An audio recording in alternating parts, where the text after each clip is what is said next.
बिस्मिल्लाहिर्रहमानिर्रहीम। अस्सलाम वालेकुम गाइस, कैसे हैं सब लोग। आज मैं आपके साथ मैंगो के जूस की रेसिपी शेयर कर रही हूँ। मैंगो जूस वो वाला मैंगो जूस है जो हम बाज़ार से डिब्बों वाले जूस लाते हैं, लेकिन उससे कहीं बेहतरीन ये मैंगो जूस है जो आप घर पे तैयार कर सकते हैं। बहुत ही इजी इंग्रेडिएंट्स हैं। मैंगो का तो आपको पता ही है, सीज़न है और सबका फेवरेट होता है। मैंने कुछ मैंगोज़ लिए हैं, उसके बाद मैंने मैंगो को अच्छे से छील लिया है, पिलर की मदद से छीला है मैंने। अगर आपके मैंगो सॉफ्ट हों तो कोई मसला नहीं, आप नाइफ़ की मदद से उनके छिलके उतारें और ऐसे उसके पीसीज अलग कर लें, अंदर से गुठली अलग कर लें। उसके बाद मैंने जो है ना शुगर ली है, तकरीबन 5 से 6 टेबल स्पून। आप हस्बे ज़रूरत हस्बे ज़ायक़ा चीनी शामिल करेंगे, ठीक है। आइस क्यूब मैंने लिए हैं और मैं अब इनको ग्राइंडर के जग में डाल रही हूँ। 2 गिलास इस टाइम मैंने बनाने हैं, तो मैंने 2 गिलास पानी लिया है, ठीक है।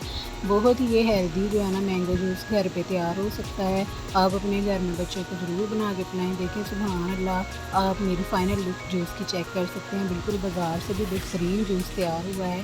तो चलिए वीडियो को लाइक और शेयर ज़रूर कीजिएगा, और चैनल पर नए हैं तो चैनल को सब्सक्राइब ज़रूर कर दीजिएगा, ताकि मेरी हर नई आने वाली वीडियो आपको मिल सके। तो बेल के बटन को आल के रखिएगा और दुआओं में याद रखिएगा।